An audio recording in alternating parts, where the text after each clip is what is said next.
जाएगी। First question से start करते हैं। फर्स्ट क्वेश्चन एक बार आप देखिएगा। क्वेश्चन नंबर 1 है, अभी हम हिंदी कर रहे हैं, इसी तरह से हम अदर सब्जेक्ट की पेडागोजी भी करेंगे। पढ़िएगा, आसान सा क्वेश्चन है, कोई बहुत मुश्किल क्वेश्चन नहीं है जिसको आप नहीं समझ सकते। देखिए, आसान बनाया जाता है चीजों को और हम बनाएंगे। आज आपको एक एक क्वेश्चन इजी लगेगा। अगर हम बात करें क्वेश्चन नंबर 1 की, तो ये कहता है एक भाषा शिक्षिका यानी एक लैंग्वेज टीचर अपनी कक्षा की शुरुआत, आपने लैंग्वेज 1 ली हो, हिंदी 2 ली हो, फर्क नहीं पड़ता यहाँ पे, है ना, सिलेबस सेम है।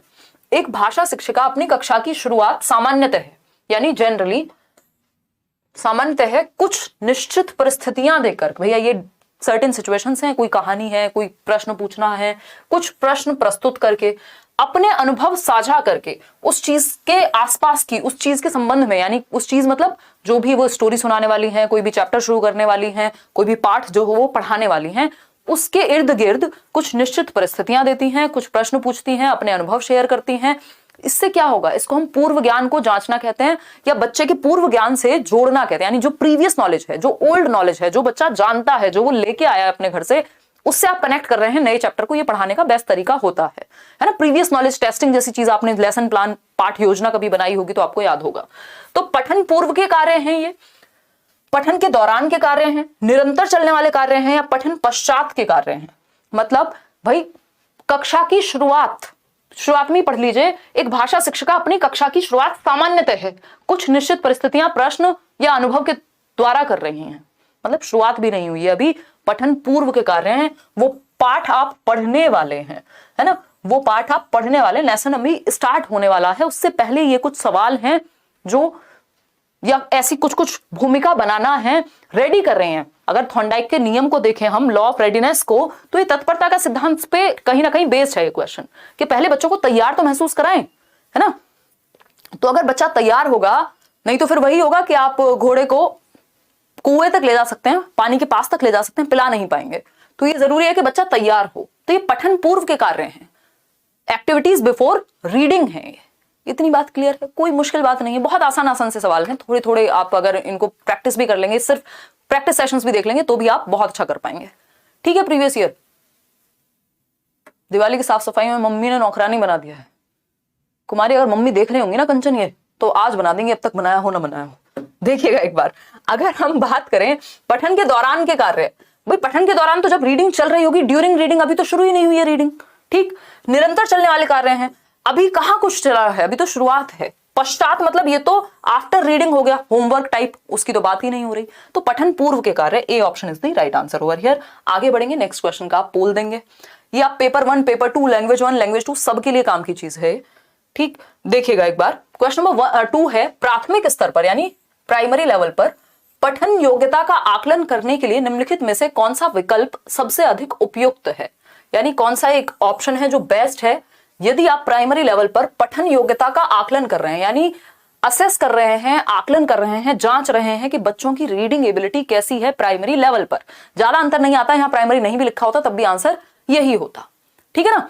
तो प्राथमिक स्तर पर पठन योग्यता का आकलन कि बच्चों की रीडिंग एबिलिटी कितनी है, कैसी है, इसी क्वेश्चन को इंग्लिश में बदल के दे देगा, दैट्स इट। इसलिए मैं ट्रांसलेट करके डिस्कस करती हूं कि आपके सामने यही क्वेश्चन जब इंग्लिश में आए, क्योंकि सिलेबस अलग नहीं है, हिंदी इंग्लिश पेडागोजी का सब सेम है, यानी लैंग्वेज पेडागोजी का।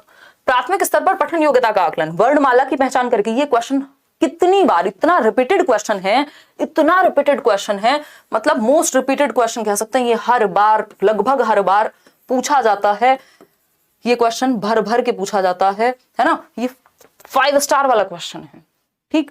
वर्णमाला की पहचान करना, मे बी विराम चिन्हों का ज्ञान कि कहां कौन सा विराम चिन्ह लगाना है, पाठ को समझना या पठन में प्रवाह। एक बात बताइए, आप पठन योग्यता का आकलन कर रहे हैं, देखना इसमें गलती की होगी ज्यादातर लोगों ने, पोल दिखाओ कितने लोगों ने कौन सा आंसर किया है। चलो बहुत बढ़िया, ए ऑप्शन कह रहे हैं 56% लोग, मतलब सबका जवाब गलत है। सही का कितना है दिखाना जरा। चलिए भगवान की दुआ से 32% लोग हैं जिनका उत्तर सही है, बाकी सब जो हैं वो 68% लोग गलत आंसर दे रहे हैं। और ये हमेशा रिपीट होता है क्वेश्चन और हमेशा गलती करते हैं आप हर साल इसमें। वर्णमाला की पहचान, मान लीजिए मुझे वर्णमाला की पहचान है कि अ कौन सा है, क कौन सा है, सब पहचान है, पढ़ के समझना नहीं आता, पॉइंटलेस हो गई रीडिंग, है ना। तो वर्णमाला की पहचान नहीं चलेगा। विराम चिन्हों की पहचान है और समझ में अर्थ आता नहीं है, फिर मैं क्या बन जाऊंगी, चतुर रामलिंगम बन जाऊंगी, 3 इडियट वाली, कि मेरा ध्यान समझने पे नहीं, अर्थ निर्माण पे फोकस नहीं है, मुझे समझ में कुछ आया नहीं लेकिन मैंने सब कुछ पढ़ दिया। तो पाठ को समझना ये सबसे ज्यादा महत्वपूर्ण होता है, इसको अर्थ निर्माण कहते हैं। दूसरे शब्दों में हर साल इसी को घुमा करके अर्थ निर्माण पूछा करता था, लेकिन आपको घुमा दिया आंसर ने। सिर्फ 32% लोग सही उत्तर दे पाए। अर्थ निर्माण, पाठ को समझना, पठन में प्रवाह, आप बहुत फ्लुएंटली पढ़ लेते हैं, प्रवाह से पढ़ते हैं, समझ में कुछ आता नहीं है, तो ऐसे बच्चे को रट्टू तोता कहेंगे, ठीक ना। तो प्राथमिक स्तर पर हो चाहे कोई भी स्तर हो, यहां पर पठन योग्यता का आकलन करने के लिए निम्नलिखित में से कौन सा विकल्प सबसे अधिक उपयुक्त है। यानी आप जांचना चाहते हैं कि बच्चे में रीडिंग एबिलिटी है कि नहीं है, तो उस केस में सबसे ज्यादा जरूरी है कि आप सबसे पहले यह जांचेंगे कि पाठ को समझना, बच्चा पाठ को पढ़ के समझ पाता है कि नहीं, अर्थ निर्माण मीनिंग मेकिंग हो रही है कि नहीं हो रही है। इंग्लिश में भी एक क्वेश्चन आता है as it is, meaning making हो रही है कि नहीं है। अर्थ निर्माण अगर नहीं कर पाएगा तो कितनी भी प्रवाह से पढ़े, कितने भी अच्छे ढंग से कॉमा की और फुल स्टॉप की जानकारी हो, कितनी भी बढ़िया वर्णमाला के रट्टे लगाए हो, सब व्यर्थ हो जाएगा। तो C option is the right answer. इसी बात पे आप करेंगे खुश होकर के लाइक शेयर, और अपने दोस्तों के साथ भी शेयर इसलिए करेंगे क्योंकि ये फ्री के नंबर है, हिंदी इंग्लिश पेडागोजी या लैंग्वेज पेडागोजी के, बहुत आसान है। अगर आपने सीडी भी पढ़ी हुई है, थोड़ा सा दिमाग आप लगाएंगे, चुटकियों में उड़ा जाएंगे क्वेश्चन, ठीक। क्वेश्चन नंबर 3 है संप्रेषणीय भाषा शिक्षण में, यानी जब आप कम्युनिकेशनल लैंग्वेज टीचिंग की बात कर रहे हैं, है ना, कम्युनिकेटिव लैंग्वेज टीचिंग, इंग्लिश में भी सेम रहता है, CLT कहते हैं इसको, याद होगा आपको इंग्लिश पेडागोजी के अगर आपने एक भी चैप्टर पढ़ा है, CLT कम्युनिकेटिव लैंग्वेज टीचिंग, यानी कम्युनिकेशन बेस्ड लैंग्वेज टीचिंग, जिसमें बच्चे को कम्युनिकेशन करना आ जाए, में प्रमुख रूप से ध्यान दिया जाता है। किस बात पे ध्यान दिया जाता है, बताइए बताइए बताइए। फर्स्ट ऑप्शन है शिक्षार्थियों को सहज वक्ता के रूप में बोलने के लिए प्रोत्साहित करने पे, जो कि बात गलत नहीं है, कि बच्चा नेचुरली अपने आप को एक्सप्रेस कर पाए, इसके लिए आप क्या करेंगे, एनकरेज करेंगे। ठीक लग रही है बात, अभी के लिए मार्क कर लेते हैं।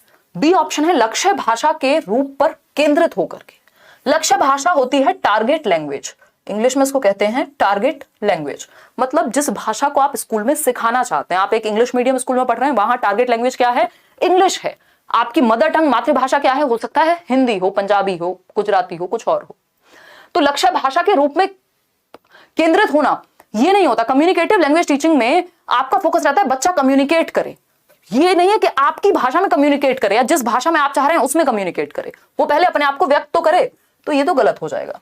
शिक्षार्थियों, ये होता है आपका डायरेक्ट मेथड में, जिसको आई थिंक हिंदी में डायरेक्ट को जो भी कहेंगे एक बार लिख के बताना मेरे को। डायरेक्ट मेथड वो हिंदी में भी होता है और इंग्लिश में भी, तो वो डायरेक्ट मेथड में होती है आपकी ये टारगेट लैंग्वेज की, कि आप इंग्लिश मीडियम स्कूल में तो आप इंग्लिश ही बोलेंगे, वो है।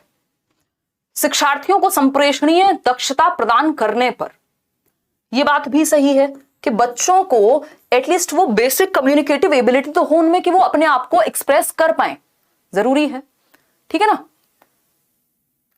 क्लियर है बात। फिर आता है डी ऑप्शन, अभ्यास एवं प्रयोग द्वारा उच्चारण पर।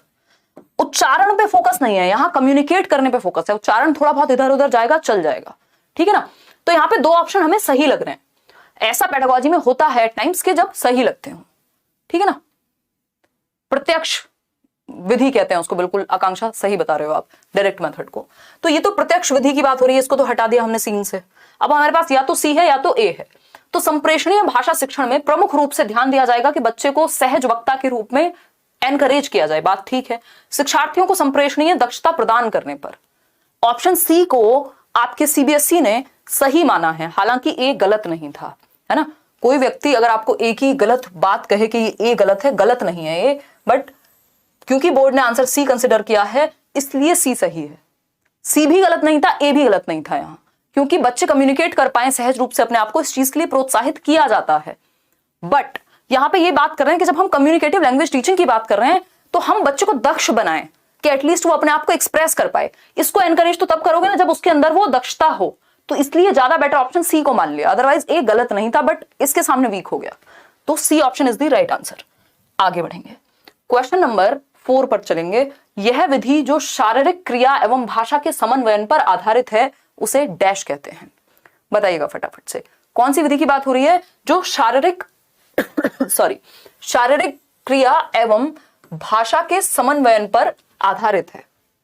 यानी शारीरिक क्रिया करके आप भाषा सिखा रहे हैं कि इतना बड़ा भेड़िया था, है ना, या ए फॉर एप्पल, तो एप्पल बना के दिखा रहे हैं आप हाथों से या व्हाटएवर इट इज। मछली जल की रानी है तो आप मछली बन के दिखा रहे हैं, ठीक है ना। ये क्या है, ये कहलाता है टोटल फिजिकल रिस्पॉन्स। इंग्लिश में भी ये क्वेश्चन सेम रहता है, TPR बोलते हैं इंग्लिश पेडागोजी में इसको, और हिंदी में बोलते हैं पूर्ण शारीरिक प्रतिक्रिया, है ना। होपफुली आपने आंसर सही दिया होगा। पूर्ण शारीरिक प्रतिक्रिया यानी शारीरिक क्रियाओं के थ्रू, जब आप मछली की बात कर रहे हैं तो आप कह रहे हैं मछली जल की रानी है, मतलब आप फिजिकल एक्टिविटी, आप कह रहे हैं बच्चों को मेरे पीछे रिपीट करो वैसी ही फिजिकल एक्टिविटी जो मैं करा रही हूं, कोई कविता या कोई पाठ पढ़ाते हुए, तो इसको पूर्ण शारीरिक प्रतिक्रिया, टोटल फिजिकल रिस्पॉन्स कहते हैं। कार्य आधारित भाषा अधिगम, ऐसा नहीं है कि कोई वर्क बेस्ड है, कोई सहयोगात्मक, संप्रेषणात्मक, नथिंग, शारीरिक क्रियाओं का प्रयोग किया गया है, पूर्ण शारीरिक प्रतिक्रिया कहते हैं। सिंपल फैक्चुअल क्वेश्चन है, इसमें मैं और आप कुछ नहीं कर सकते। इस सीधा टू द पॉइंट क्वेश्चन पूछा है, जैसे पूछ लिया हो कि प्याजे की कितनी स्टेजेस हैं, वैसा क्वेश्चन था, ये फैक्चुअल क्वेश्चन था, ठीक है ना। क्वेश्चन नंबर 5 देखिएगा एक बार, क्वेश्चन नंबर 5 देखिए फटाफट से और जवाब दीजिए। बुनियादी साक्षरता, जो बेसिक लिटरेसी की हम बात करते हैं, एवं संख्या ज्ञान, जो आपका नंबर नॉलेज है एक तरह की, कि पूर्व अपेक्षित शर्तें क्या हैं। मतलब जब आप बेसिक लिटरेसी की बात कर रहे हैं या न्यूमरेसी स्किल्स की बात कर रहे हैं, तो उसमें फर्स्ट प्री रिक्वेस्ट क्या है, शर्त क्या है, बताइएगा।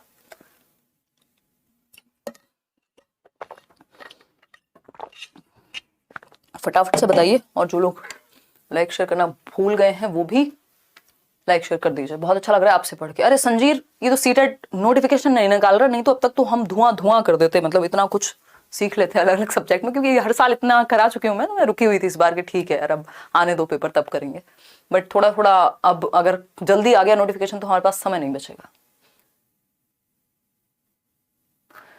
देखिएगा, अगर हम बात करें बुनियादी साक्षरता की, तो इसमें पता नहीं आप लोग कौन सा आंसर सही मान रहे हैं, बट सुनना, बोलना एवं अंक गणित, सीधा अंक गणित की बात नहीं हो रही, बेसिक न्यूमरेसी स्किल्स, जोड़ घटाना, कुछ बातों में आप बेसिक कैलकुलेशन सीख जाएं, सीधा अंक गणित नहीं। पढ़ना, लिखना एवं अंकों के साथ मूल क्रियाएं, जो बेसिक एक्टिविटीज हैं, के पढ़ना लिखना सीख रहे हैं, साथ में थोड़ी बेसिक न्यूमरेसी स्किल्स आपकी आ गई। कैसे भैया, ये 5 पेन थे, 4 पेन थे, इसमें से 2 मैंने किसी को दे दिए, कितने बचे, तो भाषा भी सीख रहे हैं आप और गणित भी सीख रहे हैं, इसको हम बेसिक न्यूमरेसी स्किल्स कहते हैं। तो बी ऑप्शन यहां सही है, पढ़ना लिखना एवं अंकों के साथ मूल संक्रियाएं, बेसिक एक्टिविटीज। लिखना पढ़ना और पर्यावरण अध्ययन नहीं, बात हो रही थी संख्या ज्ञान की, पर्यावरण कहां से आ गया, अंकों के साथ खेलना, खेलने पे बात नहीं है, इससे बेहतर ऑप्शन हमारे पास बी है, तो B is the right answer over here. आगे बढ़ेंगे नेक्स्ट क्वेश्चन पे, क्या कहता है नेक्स्ट क्वेश्चन, बताइए फटाफट से। आगे बढ़ेंगे क्वेश्चन नंबर 6 देखिएगा, क्वेश्चन नंबर 6 देखिएगा, मिलेंगे यार नोट्स भी मिलेंगे। कैसे होगा धुआं, मेटाफोरिकली समझते हो चीजें, लिटरली नहीं, लिटरली यहाँ धुआं नहीं करेंगे हम, मेटाफोरिकली करेंगे, है ना। ये सांकेतिक है ये बात, इसको लिटरल नहीं लेना है। हम पर्यावरण को बचाने पे फोकस कर रहे हैं और आप यहाँ धुआं कराने पे फोकस कर रहे हैं। मतलब ये है कि आपके लिए चीजें ईजी हो जाती हैं अब तक, और एक सेशंस बढ़ जाते हैं आपके, और पता नहीं क्या क्या हम अब तक कर देते हैं, ठीक। बताइएगा, अगर हम बात करें क्वेश्चन नंबर 6 की, शिक्षार्थियों को व्याकरण सीखने में सहायता करने के लिए, यानी आप बच्चों को हेल्प कर रहे हैं किसमें, ग्रामर सीखने में, ठीक।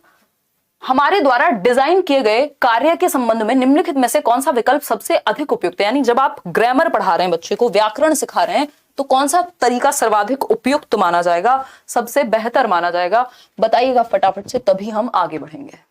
वह कार्य अर्थपूर्ण होना चाहिए, बिल्कुल सही बात है भाई, कोई भी काम अगर आप ग्रामर क्या किसी भी चीज को सिखा रहे हैं, व्याकरण छोड़िए, तो अर्थपूर्ण होना चाहिए, मीनिंगफुल होना चाहिए, बात तो ठीक लग रही है। वह सबसे अधिक जानकारी देने वाला होना चाहिए। अब यहाँ पे रूल्स पे फोकस है, जानकारी पे फोकस थोड़ी, सूचनाएं तो बहुत सारी अवेलेबल हैं दुनिया में। फिर आता है सी ऑप्शन, वह कार्य अध्यापक के दृष्टिकोण से उद्देश्यपूर्ण होना चाहिए। भैया अध्यापक के दृष्टिकोण से, अध्यापक के लिए पढ़ा रहे हैं, बच्चों के लिए पढ़ा रहे हैं। फिर आता है डी ऑप्शन, उसका कोई सामाजिक उपयोग नहीं होना चाहिए। क्या बुरा हो जाएगा अगर समाज के लिए उपयोगी होगा तो? नहीं, एक ही उत्तर सही है, वह कार्य अर्थपूर्ण होना चाहिए, मीनिंगफुल होना चाहिए, जिसमें साथ में बच्चा क्या सीख जाए, व्याकरण भी सीख जाए, ठीक है ना। तो संदर्भ में व्याकरण सिखाने पे हमारा फोकस रहता है, रटवाने पे नहीं। कि आपने कोई कहानी सिखाई, सुनाई, पढ़ाई और उसी में से कुछ कुछ व्याकरण की चीजें सीख ली। मान लीजिए आप कोई कहानी सुना रहे थे, उसमें बता दिया आपने कि ये जो बच्ची थी ऋचा, मान लीजिए, तो ये ऋचा क्या है, नाउन है, संज्ञा है, तो आपने संदर्भ में व्याकरण को सिखा दिया, अलग से रूल्स, अलग से नियमों को रटवाया नहीं। इसी को अर्थपूर्ण कहेंगे। क्वेश्चन नंबर 7 देखिएगा, व्याकरण अनुवाद विधि में नहीं है, नॉट पूछा है।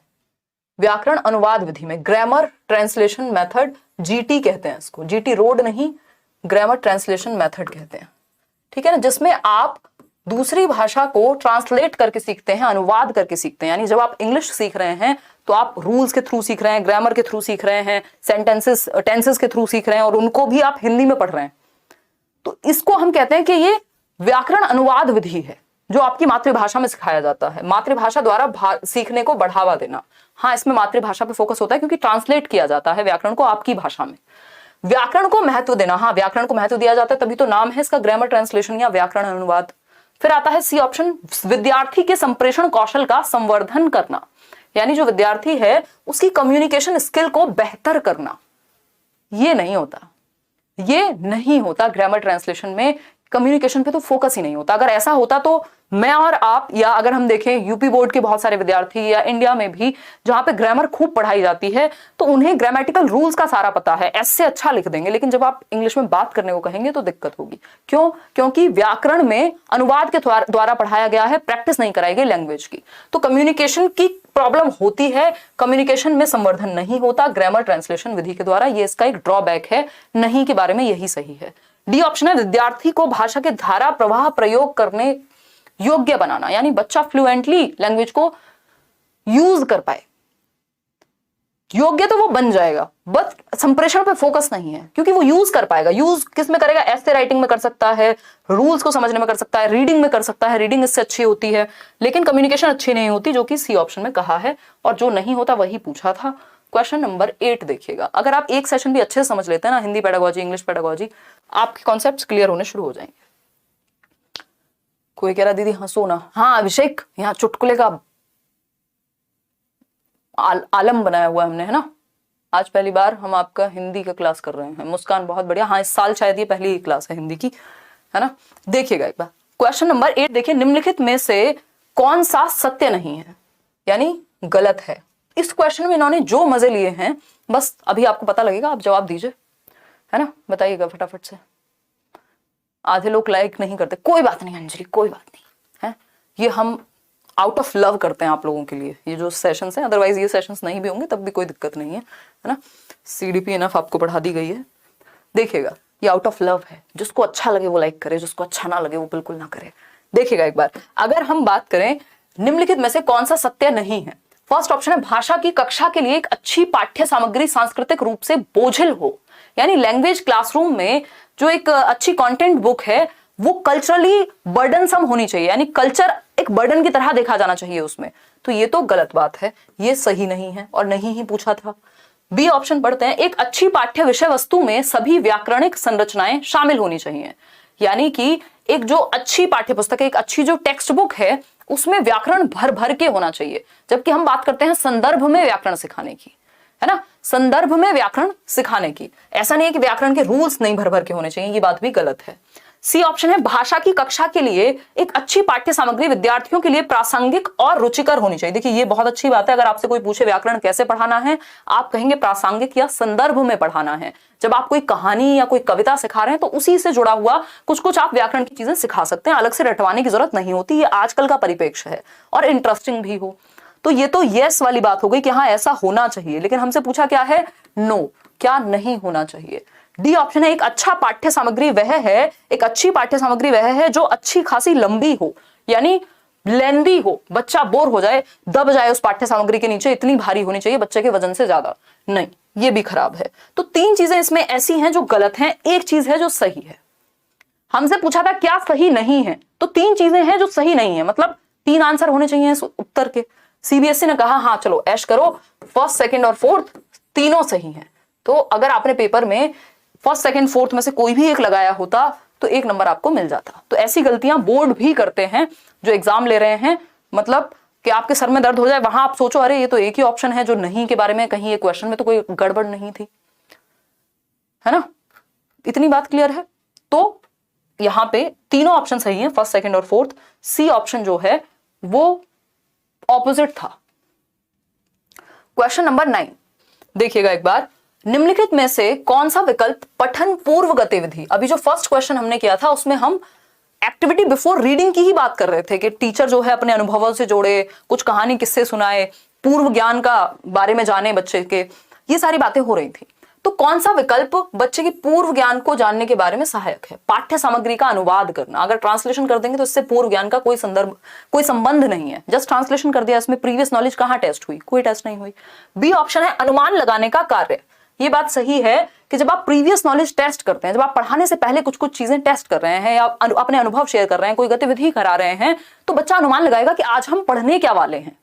भाई आप जब पढ़ाने जाते थे, याद होगा आपको, मुझे याद है टीचिंग ट्रेनिंग में अपनी, तो पहले हम क्या पूछते थे, कुछ कुछ आसपास के सवाल पूछते हैं पूर्व ज्ञान को जांचने के लिए कि अच्छा बच्चों आपने बादल देखे हैं, तो अच्छा फिर घुमा फिरा के हम लाएंगे कि आज हम बारिश को समझेंगे, है ना। वैसे ऐसा कोई टॉपिक होता नहीं है। तो अनुमान लगाने का कार्य आप करते हैं, ये बात सही है पढ़ने से पहले। शिक्षार्थियों को पाठ्य सामग्री का सारांशीकरण करने के लिए कहना। भैया कॉन्क्लूजन तो लास्ट में निकालोगे, पहले पता तो हो कहानी क्या है, कॉन्क्लूजन तो तब निकालेंगे। कॉन्क्लूजन तो ब्रेकअप के बाद निकालते हैं, पहले कैसे निकालोगे? ठीक। व्याकरणिक संरचनाओं का शिक्षण, यानी आप ग्रामेटिकल स्ट्रक्चर्स पढ़ाने लग जाओगे। चैप्टर पढ़ाया नहीं है, पहले ग्रामेटिकल स्ट्रक्चर पढ़ाओगे तो बच्चे तो डर के भाग जाएंगे, पहले ही वर्ड मीनिंग रटवाने लग गए। नहीं, अनुमान लगाने का कार्य, यानी आप प्रिडिक्ट करने लगते हैं। पठन पूर्व गतिविधि से आपको प्रिडिक्शन दिमाग में आ जाती है, अनुमान लगाने लगते हैं कि हो सकता है आज मैम ये चैप्टर पढ़ाने वाली हूं, क्योंकि आपने 2-4 क्वेश्चन उस टॉपिक के अराउंड, उस पार्ट के आसपास के पूछे हैं, तो अनुमान लगाएगा बच्चा। B option is the right answer. Question number 10 देखिएगा एक बार, क्वेश्चन नंबर 10 पढ़िएगा एक बार, पोल में जवाब दीजिएगा। किसी पाठ्य सामग्री में, यानी कोई कंटेंट बुक है, टेक्स्ट बुक है, में अंतर्निहित क्रियाओं और विचारों के पात्र या दर्शक के रूप में स्वयं को रखकर लिखने संबंधी कार्य डैश के अंतर्गत आते हैं। यानी कोई एक स्टोरी पढ़ी, कोई मूवी देखी और आप खुद को रख रहे हैं उस कैरेक्टर की जगह पर और तब सोच रहे हैं, है ना। आप बन गए हैं सेंटर ऑफ अट्रैक्शन, उस स्टोरी के जो मेन पात्र हैं आप बन गए हैं और अब आप अपने आप को सेंटर में रख के सोच रहे हैं। इस तरह के काम को क्या कहते हैं? पहला ऑप्शन है एक्स्ट्रापोलेटिव, यानी किसी के स्थान पर स्वयं को रखना। तो ये तो उन्होंने खुद ही जवाब दे दिया, इतनी लंबी कहानी लिख दी आपके लिए कि अगर आप थोड़े से भी स्मार्ट होंगे तो आंसर आप मार्क कर देते हैं यहाँ पे। बोधात्मक प्रश्न, कुछ बोध करने के बारे में बात हो रही है, नहीं। पाठ विश्लेषण, एनालिसिस, भाषा विश्लेषण, कुछ नहीं कहा ऐसा कि क्या सीखा, क्या बताया, कुछ नहीं। अपने आप को दूसरे की जगह रख के और अपने पॉइंट ऑफ व्यू से, अपने स्टैंड पॉइंट से कहानी लिखनी है। तो एक्स्ट्रापोलेटिव यानी किसी के स्थान पर स्वयं को रख करके देखना है और फिर लिखना है या उसके बारे में बताना है। तो A option is the right answer. Extrapolative activities कहते हैं, इंग्लिश में भी ये सेम ही टॉपिक है। क्वेश्चन नंबर 11 देखिएगा, भाषा कक्षा में काव्य, यानी जो साहित्य है या काव्य बेसिकली पोइट्री है, उसकी जब हम बात कर रहे हैं, लैंग्वेज क्लासरूम में जब हम पोइट्री की बात कर रहे हैं तो उसका मुख्य उद्देश्य क्या है, ये पूछा है हमसे। फटाफट से बताइएगा ताकि हम आगे बढ़ सकें। ये जो रेड और ग्रीन इमोजी बना बना के भेजते रहते हो आप लोग, क्या सोचते हो डर जाएगा गब्बर इससे? है आप इतनी मेहनत कर रहे हो फिर लाइक नहीं कर रहे। अरे श्यामा आप क्वेश्चन अटेम्प्ट करो यार, दिल पे मत ले जाया करो। ये मैं हंसी मजाक थोड़ा माहौल बनाने के लिए कहती हूँ, लाइक से कुछ होता नहीं है, मतलब ऐसा कुछ, बस ये दिल की खुशी के लिए होते हैं लाइक्स। देखिएगा एक बार,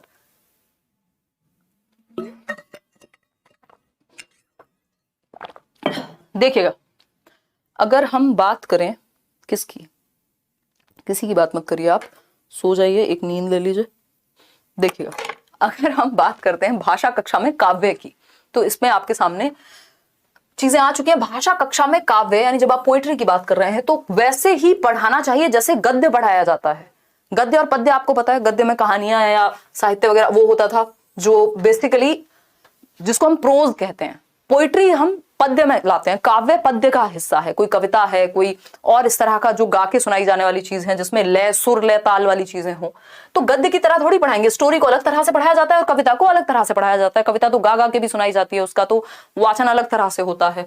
कवि का विस्तार से परिचय देने के बाद ही पढ़ाना चाहिए। अब जरूरी थोड़े छोटे बच्चे हैं उनको तो आप ट्विंकल ट्विंकल लिटिल स्टार, मछली जल की रानियां सुना रहे हैं, पहले ये थोड़ी बताएंगे किसने लिखी थी, फिर उनके बारे में कहानी सुनाएंगे, खत्म हो जाएगा मामला। सी ऑप्शन है समझने, सराहना करने और आनंद लेने के लिए। बात सही है कि बच्चा समझे, उसकी सराहना करे, यानी काव्य में ब्यूटी होती है, जब आप सुनते हैं तो आपको मजा आता है, वो एक कहानी, कविता, शेर, शायरी, व्हाटएवर इट इज। तो समझने, सराहना करने और आनंद लेने के लिए, है ना, आनंद लेने के लिए, ठीक है ना, क्लियर है बात। डी ऑप्शन है कवि और कविता के बारे में अधिक है, ऐसा कुछ भी नहीं है। तो काव्य किस लिए होता है, आप सराहना करें, आप आनंद लें उस चीज का, आप उसको एप्रिशिएट कर पाए, ठीक, तभी आप देखते हैं गीत हो गए, या फिर रामायण भी जब वो गा करके पाठ के रूप में चलती है तो आपको मजे आते हैं उसमें, मतलब आप अच्छा महसूस करते हैं, आनंद लेते हैं, है ना, नॉट लिटरली मजे। तो C option is the right answer. Question number 12 पर चलेंगे। थोड़ा सा बड़ा क्वेश्चन है, लेंदी है, बट आसान है अगर आप थोड़ा सा पढ़ने की कोशिश करेंगे। क्वेश्चन नंबर 12 देखिएगा, हम 30 क्वेश्चंस करने वाले हैं। एक भाषा शिक्षक विद्यार्थियों के आकलन के दौरान, यानी जब आप एज अ लैंग्वेज टीचर बच्चों को असेस कर रहे हैं, टेस्ट ले रहे हैं उनका, विद्यार्थियों के बारे में जानकारी संकलित करता है, तो आप बच्चों के बारे में इंफॉर्मेशन को क्या करेंगे, इकट्ठा करेंगे, या करती है, क्यों, आखिर क्यों? पहला ऑप्शन है तकनीकी शब्दावली तथा भाषा द्वारा विद्यार्थियों को प्रतिपुष्टि देने के लिए। आपको जस्ट टेक्निकली वोकैबुलरी उनके दिमाग में भरनी है, नहीं। शैक्षणिक एवं सह शैक्षणिक पहलुओं से जुड़े विविध उपकरणों एवं प्रविधियों का उपयोग करना। यह बात सही है कि आप स्कोलेस्टिक और को स्कोलेस्टिक, करिकुलर और को करिकुलर एक्टिविटी से जुड़ी हुई ऐसे उपकरणों का प्रयोग करेंगे कि बच्चे को आप होलिस्टिक रूप में, कॉम्प्रिहेंसिव रूप में, व्यापक रूप में, सतत एवं व्यापक मूल्यांकन की बात हो रही है, जान सकें। बी ऑप्शन सही लग रहा है। फिर भी सी ऑप्शन देखेंगे, उनके निष्पादन के आधार पर, यानी उनकी परफॉर्मेंस के आधार पर उन्हें उत्कृष्ट, औसत एवं कमजोर श्रेणी में वर्गीकृत करना, यानी बच्चों को लेबल करना कि ये बेस्ट है, ये एक्सीलेंट है, ये वीक है, ये नहीं करना होता, बच्चे को लेबल नहीं करना होता। भाषा की कक्षा में अधिक से अधिक शिक्षण सहायक सामग्री के उपयोग के उद्देश्य के लिए, ऐसा नहीं कि सिर्फ टीचिंग लर्निंग मटेरियल के चार्ट ज्यादा से ज्यादा भर दो क्लास में, है ना, टीचिंग लर्निंग मटेरियल का फुल यूज करो, ज्यादा से ज्यादा करो, ऐसा भी नहीं है। तो बी ऑप्शन सबसे बेहतर है, बच्चे की भलाई में है कि आप आकलन इसलिए करते हैं ताकि आप बच्चे को होलिस्टिकली, सर्वांगीण रूप से आकलन कर सकें उसका, और उसके अंदर की जो क्षमताएं हैं उनको बाहर लेकर के आ सकें। क्वेश्चन नंबर 13 देखिएगा, बहुत ही प्यारा सा सवाल। क्या पूछा है, पाठ्यक्रम के दौरान शिक्षार्थी की कठिनाइयों, यानी बच्चे को जहां डिफिकल्टी महसूस हो रही है, उनके ज्ञान में रिक्तता, जहां कमी रह गई है, रिक्तता बोले तो गैप, ठीक है, और गैप बोले तो आपके दिमाग में गैप सुनते ही डायग्नोज करना आना चाहिए, डायग्नोस्टिक टेस्टिंग आनी चाहिए, है ना, ये दिमाग में बिठा लीजिए आप। डायग्नोज को हिंदी में क्या कहते हैं, अब वो बता दे तो फिर तो आप आंसर मार्क कर देंगे, है ना, आप तो फिर आंसर मार्क कर देंगे। हिंदी अगर बता दी तो ऐसे कैसे चलेगा। अच्छा राहुल, जान गए हम आप सैदपुर से हैं, बहुत गलती हो रही, कोई बात नहीं, आप फिर भी नहीं हंसी, हंसने की बात तो होनी चाहिए, है? देखिएगा एक बार, अगर हम बात करें क्वेश्चन नंबर 13 की, तो ये कहता है जब आप पाठ्यक्रम के दौरान, जब आप सिलेबस पढ़ा रहे हैं, सिलेबस करा रहे हैं, उस टाइम पे जो कठिनाइयां आ रही हैं बच्चों को, या जहां गैप्स हैं तथा कौशल में कमी, जो भी स्किल में उनकी वो लैक कर रहे हैं, जहां पर भी को ज्ञात करने के लिए एक परीक्षण विकसित किया गया है, यानी एक टेस्ट बनाया गया है ताकि आप बच्चे के गैप्स को जान सकें, तभी तो फुलफिल करेंगे। भाई पहले बच्चे की प्रॉब्लम पता होगी तब तो आप उसको ठीक करेंगे। तो इसको उपलब्धि परीक्षण नहीं कहते। उपलब्धि परीक्षण तो अचीवमेंट टेस्ट होता है, जिसमें बस ये पता चलता है कि कितना अचीव किया है। जब गैप की बात हो रही है तो ये निदानात्मक परीक्षण है, यानी ये डायग्नोस्टिक टेस्ट है, यानी रिक्तियों का पता लगाया जाएगा। और इस डायग्नोस्टिक टेस्ट, निदानात्मक परीक्षण के बाद रेमेडियल टीचिंग यानी उपचारात्मक शिक्षण होता है। याद रखिएगा, हमेशा पहले निदान होगा, फिर उपचार किया जाएगा, उपचारात्मक शिक्षण बाद में होगा। अगर आपको बुखार है 10 दिन से, तो आप पहले टेस्ट करा के पता लगाएंगे परेशानी क्या है, बाद में उस रिपोर्ट के आधार पे आपके लिए दवाइयां लिखी जाएंगी। क्लियर बात है, ठीक है ना। ये प्रवीणता परीक्षण है कि मास्टरी कितनी हो गई है, श्रेणी परीक्षण, नथिंग। तो D option is the best answer over here.